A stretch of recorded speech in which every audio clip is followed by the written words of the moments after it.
यह वाकया है मास्टर जी और उनकी भूलने की आदत का।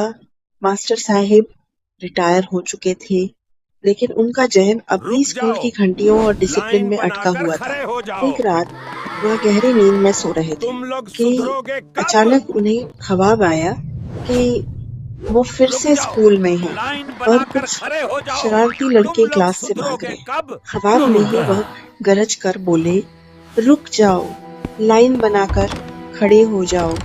मगर इस दफा बात थोड़ी अलग थी। वह नींद ही में बिस्तर से उठ खड़े हुए, दीवार के पास रखा लंबा डंडा उठाया और सीधा गली में निकल आए। इत्तेफाक से उस रात मोहल्ले के कुछ मनचले लड़के चोरी छुपे एक बाग से आम तोड़कर वापस आ रहे थे। जैसे ही उन्होंने देखा कि सफेद कुर्ता पायजामा पहने, हाथ में डंडा लहराते हुए मास्टर जी गली के मोड़ पर खड़े हैं और फिर नींद ही में गरज कर बोले, कहाँ जा रही हो नालायकों? क्या यही तुम्हारी तहजीब है? सीधी लाइन बनाकर चुपचाप मेरे मेरे पीछे पीछे आओ। आओ। लड़कों के तो हाथ पांव फूल गए।